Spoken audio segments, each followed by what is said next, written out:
Maar dis hoe die Here werk. Okay, so, ons gaan ons nou hierdie kwartaal praat ons oor die vroue van die Bybel. So laasweek het ons gepraat oor Eva. Ek weet nie van julle het al geluister het of tyd gekry het om daarna te luister nie. So het eers gepraat oor Eva. So ek gaan nie noodwendig al die vrouens, ek sal maar voel die Here my lei wat se vrou spesifiek. Ek glad niks voorberei nie. So ek staan op en dan sê ek, okay Here, wat wil jy hierdie week praat? En dan begin hy ding met my te praat. En dan sê dit my so interessant hoe dit tot toepassing is met wat jy daai week met mense praat. Is dit nie maar hoe dit is nie, nee? So hierdie vanaand praat ons oor Sara, nee? Okay, so dink net 'n bietjie aan arme ou Sara, nee. Dit moes nie maklik gewees het om 'n vrou te wees van 'n man wat travel nie. Nou imagine, dis nie net soos ons waar hier op in Afrika in nie, dit wat net so erg is, daai arme mamas van ons wat hier met die osse op. Dit moes in die woestyn gewees het. Hulle het in die woestyn rondgetrek. Jy weet nie waar gaan jy water kry nie. Hulle het letterlik in die desert ingegaan wat hulle nie geken het nie, nê? En hier moet sy was getrou ten spyte van wat ook al. She was a faithful wife. As jy gaan kyk, sy het hom gevolg. Daar gaan sy. Maar hierdie enetjie is nie sonder foute nie. As jy 'n bietjie verder gaan lees by oor Sara in Genesis 20 praat hulle daaroor en ek weet daar was 'n ander geval wat dit ook gebeur het waar sy gejok het en waar sy letterlik saam met haar man gesê vir die een was vir koning Abimelech het hulle mos gesê nee, ek's nie sy vrou nie, ek is sy sussie. Maar julle weet dis nie eintlik 'n leuen nie, want hulle was halfpad teen sussie. So dis eintlik die waarheid gewees, maar dit het amper en toe die Here mos aan hierdie koning verskyn en gesê jy beter nie met haar slaap nie, anders sal haar vloek oor jou kom, want dit is sy vrou. En toe het hy gesê wat het julle aan my gedoen? En wat ook al die rede was, maar dit was eintlik ook maar uit selfsug wat ek weet nie of dit Abraham se idee was of dit Sara se idee was nie, maar hulle was albei bang. En toe het hy nou maar gesê, nee, ek is nou eerder jou sussie. So, deur die verhaal sien jy maar karakter wat nie daar is nie. Geloof wat nie altyd daar was nie. Soos, nou hoor sy van hierdie belofte van sy moet kinders kry, en sy kry nie kinders nie, en toe dog sy, ja, okay man, nou moet ek maar my eie plannetjies maak. Ek meen op 90 en jou begin dink, tuurlijk gaan ek die kinders kry nie. Dis was impossible, die arme vrou, 90. Okay. So toe sy nou gedink, okay, ek moet nou maar ingryp, en dinge maar in my eie hande vat, want hier gaan nou nie iets gebeur nie. En is dit nie so typies van ons human beings nie? Die oomblik wanneer jy dink, jemmel, dinge begin nou nie meer uit te werk soos wat ek moet nie. Nee, nou moet ek begin planne nou. Nou moet ek dinge in plek sit en ek moet nou vir die Here verduidelik hoe hierdie ding moet werk. En dan moet ek nou maar my eie heil bewerk. Maar een ding wat ons weer eens moet besef is, ons sien die lewe in reverse. Nee? Nou kan ons terugkyk en nou verstaan ons wat die saad in haar was, wat sy gedra het. Ons verstaan nou wie Isak was. Ons verstaan hoe Abraham die vader van die nasies was, wat op daai stadium impossible gelyk het, waar die Here vir ons sê, kyk na die sterre, wat nou nog groei, soos ons sê, die sterre hou aan groei, daar word al hoe meer sterre gebore, kyk na die sand, en dis soveel mense jy gaan nie, en hy moes gedink het, impossible. En tog het die Here gesê, it will be. So ons weet nou, wie Isak was, en wat die Here eintlik besig was om in plek te sit. En nou kan ons ook sien die gevolge van as jy jou eie planne maak, en jy nie God se planne volg nie, dan create jy 'n Ismael. En dit is seker een van die grootste vyande van Christendom, van vryheid en van humanity, is die moslems. Hulle is letterlik dodelik. As jy kyk ook hoe hulle stelselmatig, ek onthou so goed in 2000, toe was daar hierdie reeks video's wat ons gekap en uitgegee het vir mense van hierdie getuienisse van Jesus wat so aan die moslems verskyn en hoe moslems tot bekering kom, maar in daai selfde tyd, ek dink daar in die boot het ook daai tyd verskriklik baie daaroor gepraat, wat jy kon sien hoe moslems intentioneel, hulle het 'n gameplan gehad, en vandag is dit 'n realiteit. Hulle in 2000 gesê, hulle gaan Europa oorneem, en hulle gaan 8 kinders kry, want Europa se gemiddelde groei is 1,2% van groei vir gesinne. En dis hoe hulle Europa gaan oorneem. Ek is of julle wys na die tantou, maar ek sê of julle wys, ek het 'n foto geneem. Dus dit was so interessant, dit was 25 jaar terug. En hulle het al, net die middelstrook is nog Christian. Die res, alles Moslem. Julle weet, Engeland word deur moslems in die government, is moslems. En dit is waar hierdie human rights tipe van inkom, maar eintlik, you can lose all rights. Want hulle gaan Sharia law verseker implementeer as hulle oorgeneem het. But anyway, dit is 'n storie vir 'n ander dag en dankie tog. Hoopelik is ons nie hiermee as dit gebeur nie, want ek glo in daai is die anti-kris. En dis hoe die anti-kris gaan opstaan. Want hulle gaan saam met AI, hulle gebruik al klaar AI, hulle love AI en al hierdie ding, ek meen dit is hoekom, maar dit is nou 'n hele ander storie, maar dit is die gevolg van een vrou se rebellie eintlik teen God se plan. Ek dink ek gaan nou 'n human plan maak en sy het letterlik die anti-kris gekweek, as ek dit nou so kan stel. So sy kon eenvoudig net nie glo in God se beloftes nie. Sy het actually daarvoor gelag.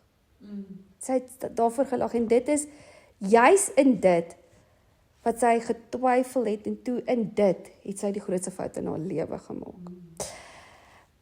En hoeveel keer is dit ook nie in ons menslikheid wat ons nie kan glo in God se beloftes nie. Waar ons begin twyfel en sê, Here, maar U beloof dit of U dit vir my beloof of U daai iets vir my goedheid en guns, but I don't see it.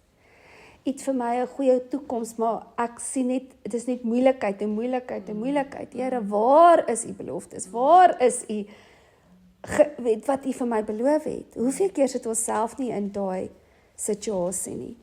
Maar aan die ander kant het die Here so genade vir haar gehad. En hy het nog steeds ten spyt van, hy kon daar besluit het, weet jy wat? Staf dit, nou gaan ek nie meer vir jou kind gee nie. And still, he was faithful. Ten spyte van haar ongetrou. Maar dit is op my tyd. En dis een ding wat ons mense nie het nie, is geduld. That is the worst thing. En vir al die vandag se lewe, wat alles is kits. Dit moet nou gebeur, dit moet vinnig gebeur. Ek wil dit nou hê. Hoekom moet ek nou hier 'n moeilike tyd gehad? En miskien gaan jy dalk deur so Sarah seisoen in jou lewe, waar jy regtig nie meer die droom kan sien nie. Here, ek sien nie meer die visie nie. Ek het my inspirasie verloor. Ek het my lus verloor. Ek het my wil verloor. Die gesukkel en die negativiteit van hierdie wêreld het my nou so al ingesluk. Ek kan nie meer sien nie. Ek kan nie meer hoor nie. Ek is droog en ek is leeg. Sy was letterlik in 'n woestyn waar hulle gebly het, nie?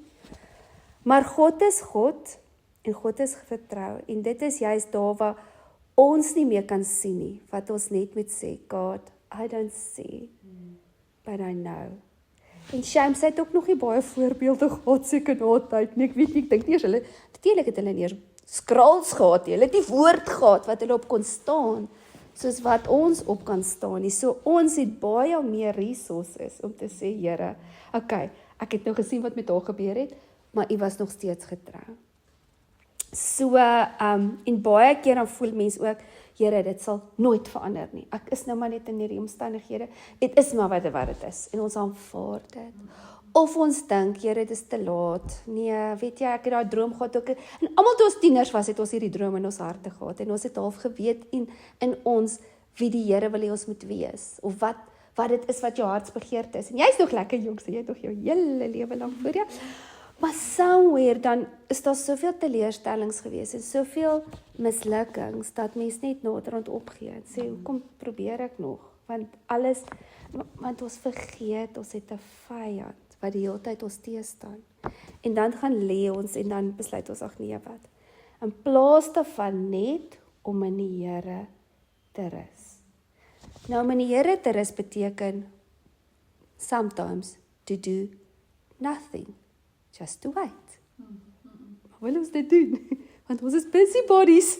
Ons is verslaaf aan besig wees.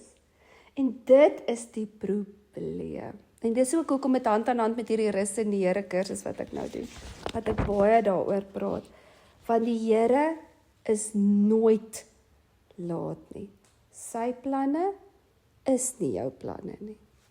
En dit sê so mooi in 2 Petrus 3 vers 7, the Lord does not delay, and is not tardy or slow about what he promised, according to some people's of slowness, but he is long-suffering, extraordinary patient towards you, not desiring that any should perish, but that all should turn to repentance. So die Here is geduldig, en ons is, dank die Vader, as gevolg van Jesus, is ons in die mercy season, waar die Here geduld het. En dis ook hoekom, waar daai skrifte wat ook sê, die Here reën oor die heiliges en die onheiliges, want ons sien die onheiliges, en hulle floreer, en hulle gaan aan, en hulle die dag so worries nie, dit lyk of hulle net party, nee? Maar weet julle wat? Hulle dalk nou lekker, maar eendag gaan hulle baie swaar kry. Maar en ten spyte van dit, is die Here, hy is getrou.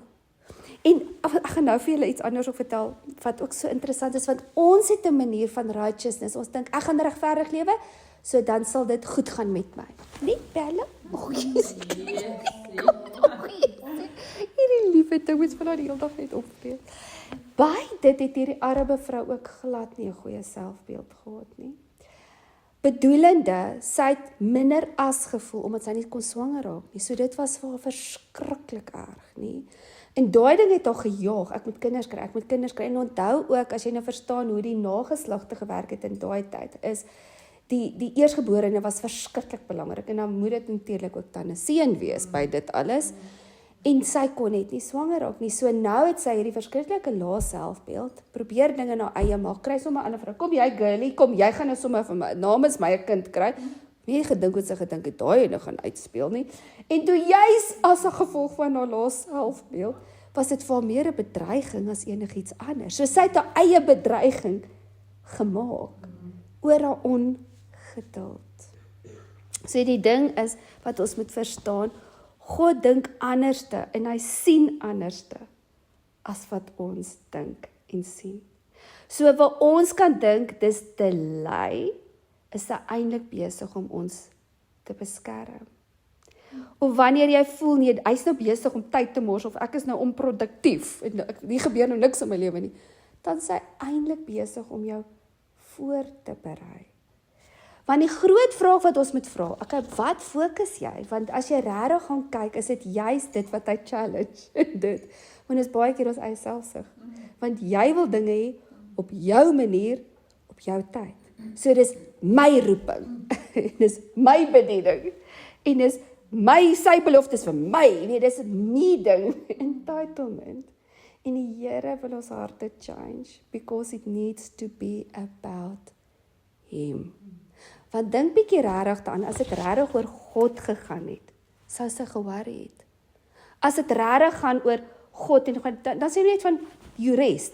Okay, ja, he's got it. Whenever it will happen. Here, jy maak die deure oop, okay, ek wag net. Ek gaan nie dinge push nie, ek gaan nie Ishmael forceer nie. I'm just gonna wait. En dit is actually wanneer regtig gefokus is op die Here. Want as jy, en dit is wat die motief van die hart ook eintlik uitlig, is dit. Want as jy regtig op hom gefokus is, then you won't worry. Maar as dit oor jou roem is, of op jou eer, of my identiteit, dan begin dit 'n issue raak. En dis juis in dit, en die les wat ons hier leer, is om nie oorhaastig te wees nie. En nie, want dan uit desperaatheid, dis wat ek nou gesê het, uit daai desperaatheid, wat doen ons? Ons create Ishmaels. God's time is perfect. En ons, jy kan dit nooit sien nie. Jy kan dit nie sien kom nie. Dis altyd soos hierdie spesiale movie, van wat, ek het nie daai plot twist gesien nie. En dis hoe die Here werk. Hy gaan nooit homself, hy het baie secrets, nee? But he reveals it to the righteous. Nou hoor gaga hier in Jeremia, lees ek nou die dag hierdie raak, en dit was my nogal fenomenaal. Nou lees ek hier hele Jeremia deel, van hoe die Here die hele tyd die profeet, Jeremia nou vir die mense waarsku en sê, luister, ek gaan julle straf. Dis nou voor die ballingskap na Babylon toe, wat hy mos nou so praat, en dis nou voor Daniel, en die Sadrag, Mesak en Abednego se stories, en is hy nou besig om hier volk die hele tyd te waarsku, en dan sê hy, hierdie profete wat sê, luister, dit gaan net goed gaan, Babylon gaan val, hulle lieg vir jou. So eintlik is hy besig om vir hulle te sê, die vyand gaan jou oorkom, en die Here sê dit, en dit is so opposite of, die vyand gaan jou oorval, dit klink nie soos of die Here ooit so iets sal sê nie, dit klink soos 'n valse profeet, nee, maar hoor net wat sê hy hierso, is in Jeremia 27 vers 5, praat hy en sê, I have made the earth, the men and the beast that are upon the face of the earth by my great power and by my outstretched arms, and I will give to it to whoever I seems right and suitable to me. En hulle sê ook, die Here sit mense op trone, Zumas. Wie was ons minister? Ramaphosa's, wat ons nie altyd kan verstaan nie, but he's got a plan with it. Die Here he's got a plan in it, en dan sê hy, and now I have given all these land into the hand of Nebuchadnezzar, the king of Babylon, my servant and instrument. So hy sê, even an ungodly king is my servant and my instrument. Hy het hom letterlik gebruik, en julle weet op die ou ende het hy gesê, God is enigste een wat dien. Hy was absoluut, kyk, dit was soos Persia, dit is soos vandagse Arabiere, wat koning Nebukadneser, en hulle was glad, hulle was afgoddienste. Maar die Here sê, hy is my servant. Ek het hom tot gebruik, en dan, hoe maak dit sin? Ons menslikheid maak dit nie sin nie. But he used him to discipline his children. It was part of his discipline. En uit dit het die leeukuil storie gekom, en uit dit het die vuur storie gekom. Hy het ewen Nebukadneser gebruik om sy grootheid te wys. Is dit nie ironies nie? En mense dink, hoekom maak die Here nou weer planne? Maar hy moes sy miracles gewys het. Hy moes daai tiran daar gehad het, of 'n tyrant daar gehad het, om te wys. Ewen vir dit gaan jy nie buig nie, en ek sal jou red. And the beast of the field, nou gaan hy nou met aan, maar dit is nou waar is, and also, and I've given him to serve him, and I've given them to serve him. So met ander woorde, in ons menslikheid, verstaan ons nie hierdie dinge nie. Maar die Here weet wanneer hy doen, en wat hy doen, in sy timing. En elke ene van ons, elke liewe mens, lê daar 'n belofte wat die Here in jou gemaak het. Elke een van ons is daar saad wat hy gesaai het, wat hy wil hê, jy moet ontkiem, en jy moet voortbring. En dis daai saad wat jy met alles in jou moet bewaar. Sê, Here, ek gaan nie toelaat dat die duiwel dit steel nie. Dit gaan deur mense woorde afgebreek word, dit gaan deur situasies afgebreek word, dit gaan deur geleenthede wat jy dink, o jene, die gaan nou vir my die deur oopmaak, en dan slaat deure toe, nou maak dit nie sin nie. Maar die Here weet, want hoor net 1 Korintiërs 1 vers 9, en hierdie is een van die skrifte wat jy net so kan gryp en vashou, wanneer jy in daai seasons is. God is faithful, He's reliable, trustworthy, and we're ever true to His promise. And He can be depended on. By Him you were called into communionship and participation with His Son. Ek kan nie lekker lees vandag nie. Participation with His Son, Christ Jesus. Maar dis die ding van God is faithful. Hy is getrou. Ons moet net sê, Here, ek weet dit vir my beter. Ek weet die beloftes staan. En jy moet jou fokus op dit hou. Eerder as op my aansien, en my dit, en my dat, nie? Ek het gou kyk wat het ek, maar die groot ding is, ek wil nou sien of ek het dit nou ergens gemis, en baie keer, dan dink jy, Jesenia, ek moet die Here het nou hierdie roeping vir my, en ek het my nou hierdie doen, en hierdie doen, en soos byvoorbeeld, nou wil jy hierdie roem najag. Nou het jy hierdie roem, maar dit buite sy tyd will destroy you. Want jy dalk nog nie die karakter gebruik. Nou as jy byvoorbeeld hierdie gospelsanger, en ons het dit hoeveel keer gesien. Ek meen Taylor Swift is een van hulle, Beyoncé is een van hulle.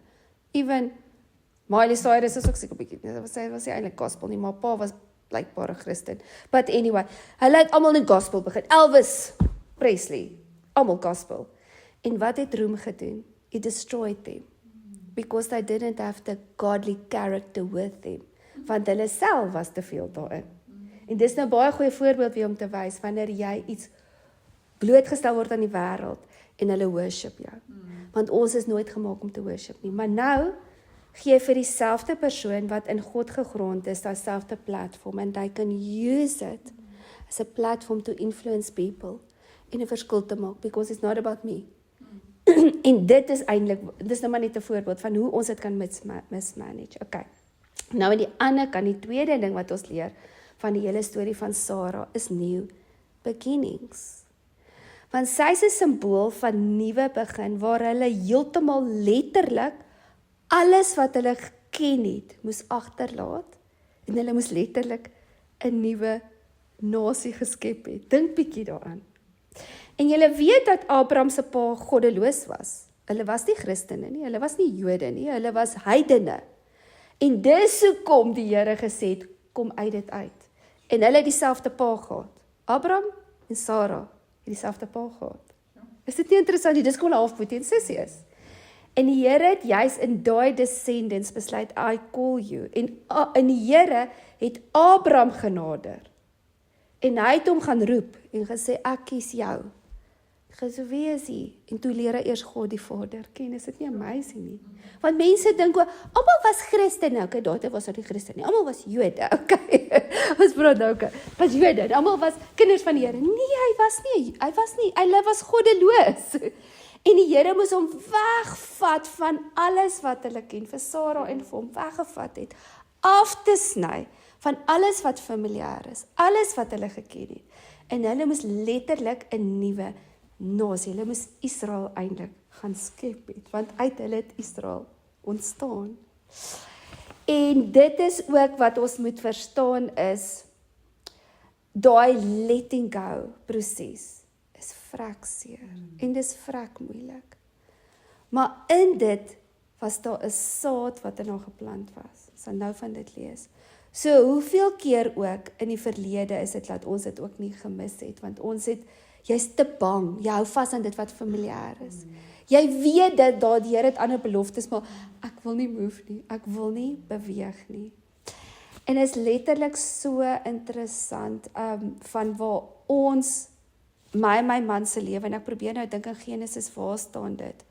Dink is Genesis 11 of 12, of ek moes eintlik daar skryf, ek het nou skoon vergeet om dit ook nou by te voeg, waar die Here letterlik vir hom sê, and you will leave the land Haran, and I will show you to where you must go, and I will bless you, those who bless you, and I will curse those who curse you.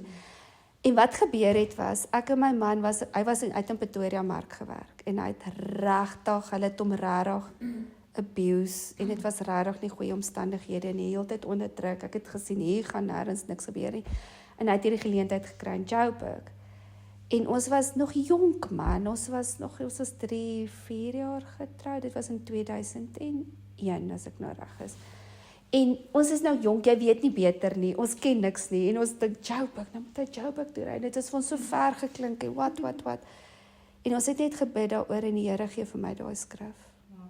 En ek sê, Here, liefie, dis vir die Here gee, want hy het nou gedink, hy gaan al sy boere verloor, hy gaan al sy mense verloor, want om soontoe te skuif, want die company het hom genader, gesê, luister, maar ons soek nog iemand in die drywe afdeling, jy die kenner, en hy het gedink, hy gaan al sy boere verloor, en hy het daar ingestap, en het was net letterlik melk en honing, bedoelende vir die guns wat die Here vir hom daar oopgemaak het, en dit was presies daar, maar dit was 'n moeilike skuif, en dis partymal wat die Here wil doen, nou dink ek, sien nou ons het dit nooit gedoen nie, die Here het soveel ander planne, ons kon nie dit sien nie, ons kon nie verstaan, hoe gaan dit werk nie, hy moet elke dag Johannesburg, nou is hy doen dit, soos hy sê vir hom is die maklikste ding eintlik vir hom te doen, want it's part of your promises. En dis ook wat so amazing is wanneer die Here vir jou iets beloof, of hy gee iets vir jou, dan sit ons en ons probeer dit uitdink, ja, kyk, moet dit doen, maar nou gaan ek dit en dit en dit moet opgee, en dan gaan dit doen, maar dit en dit en dan redeneer ons mos nou so, nie? Maar weet jy wat so interessant? If you walk in it, it's easy. It just happens. You don't know how. Weet jy hoe nie? En dis elke keer, en dat is die Heilige Gees, en dan werk dit nie. Nou, letterlik dis hoekom hulle name ook moes verander het. En Sarah beteken prinses. Wat so mooi is, want dit beteken sy is die prinses, sy is die koning se kind. Verstaan julle? Dit is so uniek. So in genasies. Ek praat baie, ek 'n bietjie, skiet julle my. Genesis 22. Genesis 22. Vanaf vers 17 staan daar. In blessing I will bless you.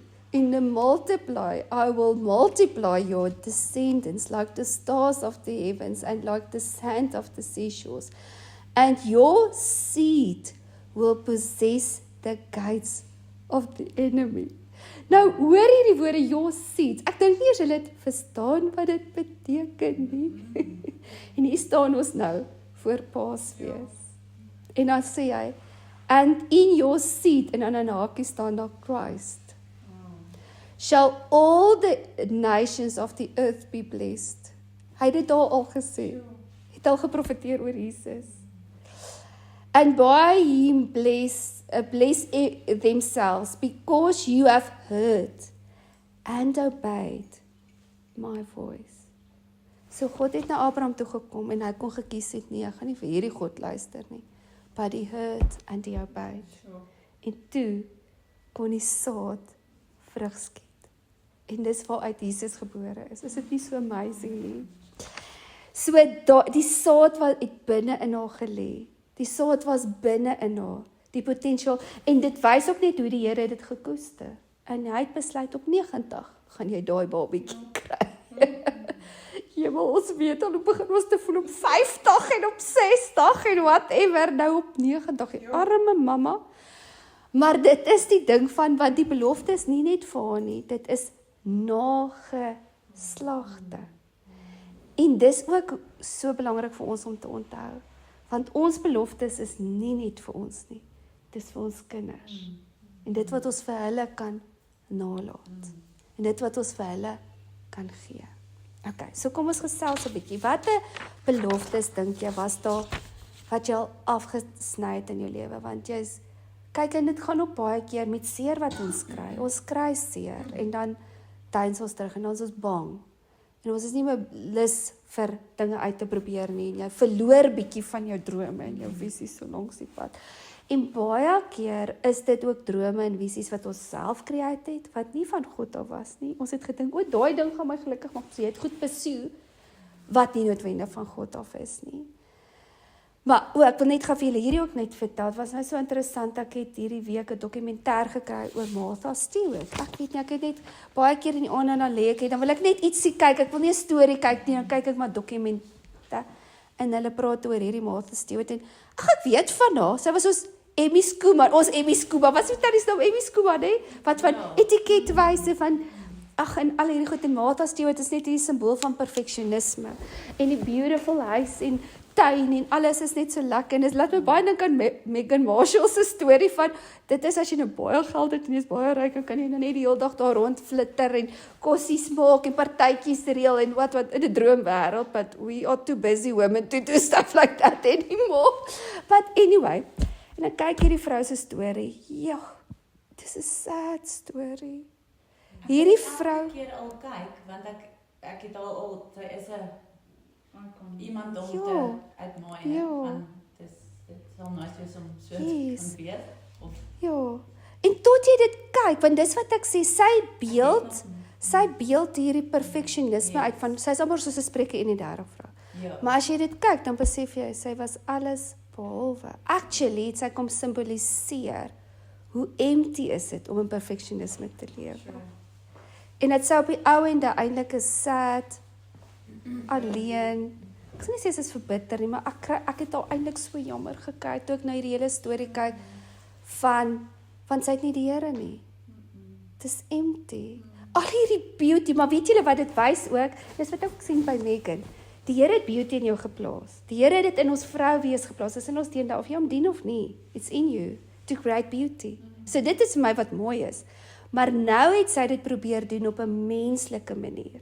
En uit haar pyn, want dit is presies wat ek toe nou agterkom, want dis wat ek opgetel het, maar toe ek nou storie iets sneek, dit is presies dit. Uit haar gebrokenheid, omdat sy dit is nou 'n lang storie met haar pa en wat. Haar pa is baie narcissisties, het ek opgetel. En sy het maar daai behoefte gehad om hom te please. Maar alle goeie verhoudings, ek dink nie hy het haar noodwendig, maar anyway, sy het 'n storie vertel wat haar deur haar gesig geklap het toe sy met 'n man wou trou, wat ook al, maar die punt wat ek wil maak is, uit haar eie seer en insecurities, het sy hierdie ding gebou van, ek moet myself bewys, maar ek wil hierdie perfekte wêreld bou, want dit is mama wat perfectionisme is, jy wil hierdie want as alles hier onperfek is, dan is ek okay, maar is die lewe perfek? Ongelukkig nie. So you will be so sad. So, well done for, maar dit was ten koste van haar huwelik, ten koste van haar eie kind, en ten koste van haar geluk. Sy was hierdie, dis devil was Prada. Dit was wie waar dit wie sy was. Sy was regtig nie 'n mooi mens nie. Baie selfgesentreerd en alles mense om haar. Maar dit is ongelukkig. Imagine nou daai vrou het dit gedoen met goddelikheid. Dit sou soveel mooi uitgewerk het. O ja, ek moet stop. Maar in elk geval, dit is wat ek wil sê.